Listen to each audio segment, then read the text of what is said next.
So my name is Emanali, or you can call me Emmanuel if you know me personally, but I don't know. Eman's usually the middle ground where everybody calls me. And what I do, bro, like I always believe like my career-wise and what I've always been passionate about is definitely music. Definitely music. I'm well rounded in that area. Like I love production, I love writing. I just love being around, audiences and just sharing my artistic, I guess, views and just like life experiences and just trying to help people and put people on to just through my personal perspectives. I have a super interesting childhood, and I'm so fortunate about it.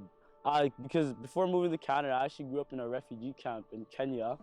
And so what I loved about that, bro, it gives you two perspectives in life. Because then when you come out here, bro, you get that best of both worlds, bro. You know what it's like to see like the tough side of life, but you also know what it's like to see like get that first world perspective in life. And so I'd say that definitely influenced me because like I said, bro, my love for music started out in Africa and just moving out here with the just accessibility of music, bro, just having radio out here. Like, I didn't have radio back there. Being able to listen to music all the time and make music all the time, bro, I say that definitely has made me grow to the person I am today, bro. Although I moved here when I was 5, I remember everything so vividly. Cause when you have those core memories, bro, like they're core, bro, you could vividly see things. But I'd say the most vivid was probably just dancing to music. My dad had this old like radio setup in Africa. Like I'm talking back when people used to use those fat batteries, you know what I mean? And like when you used to have to wind tapes and stuff. So that's the kind of music I had. And you play that and I'd be turning up to it, da da da da. I'd say another one is I knew who 50 Cent was before I even knew English, before I even moved out here, bro. And that and just it, I didn't think much about it until I moved here, and then it made me realize the power and impact of music. Like, why does a refugee kid know who 50 Cent is before we have modern day technology? And that's through the power of his music and the reach of his music. And like, after like just reflecting on that, it made me realize, bro, you could do something with this with your craft, bro. You can reach any ends of the earth, bro. You just gotta put in the work. I'm part of two tribes. They live pretty coastal, so it's very common for people to get married between the two tribes. So I'm half a Choli and half Mate.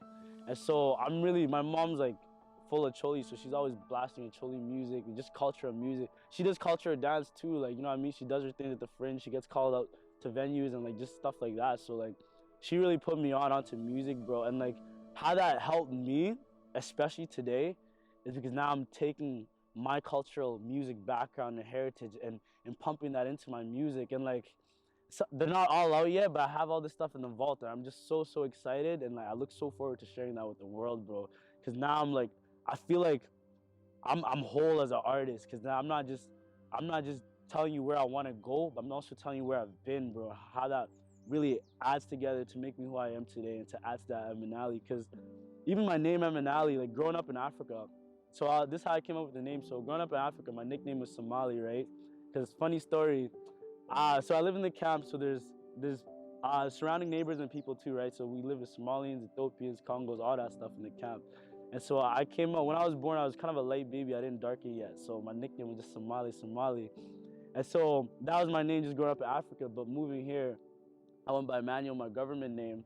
And so I'm happy I made that decision with my artist name, taking, Eman and Somali, combining it together to have Emanali. That way it's like I'm not forgetting like my other half, you know what I mean? Like those 5 years in Africa definitely played a big role in who I am today.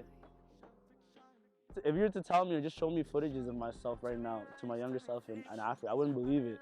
I wouldn't believe that's my skills that I've worked on. I wouldn't even believe I'd have the courage and the confidence to do that. So if I was to go back, that'd be exactly what I'd say, man. Like, I see how far you've come along. To me, I guess your future self, bro, like you're getting close, you're catching up. You're catching up, absolutely. Friction, now we coming back to the friction. Are we making up for the friction? For the friction. Tell me lies, tell me fiction. I'm in love with the friction. Swear to God it's an addiction. Swear to God it's an addiction. In a heat of the moment. I always compared music to food, in the sense that like every culture has their own dish, every culture has their own musical sound and instrument, and it's just like it's like it's key to every society that's always been and will always be, bro. Art's always gonna be here. I'm a full believer of that, absolutely. I'm ready for mainstream. I'm ready for commercial. You know what I mean? Like I'm ready. Like, you know what I mean? Like I've already started getting radio plays, but I wanna expand that. I want people in my city to be able to hear me on the radio and just other places too. Like I want to be submitting like to Junos, bro. I want to be entering award ceremonies. I want to be on those red carpets networking with people. You know what I mean? I want to put my brothers on, people who I see are passionate about what they do out here. Bring them on tour, let them see what it's like. You know what I mean? To help them grow their catalog, so they can, you know what I mean, build something for themselves through their arts and the crafts that they love. Right? That's where I'm on. Like just people, bro. At this point, like before, I used to do music for myself to help me grow, but like, bro, like I mean, I'm blessed. I'm finally 20, like 2 decades of seeing this world, bro. I know just human connection, bro, is the most greatest currency that we have, bro. It's always gonna be around there, and that's what I want to focus on growing. Whether it's with friends, family, or even just fans and audiences, bro. That human connection is priceless, bro. Priceless.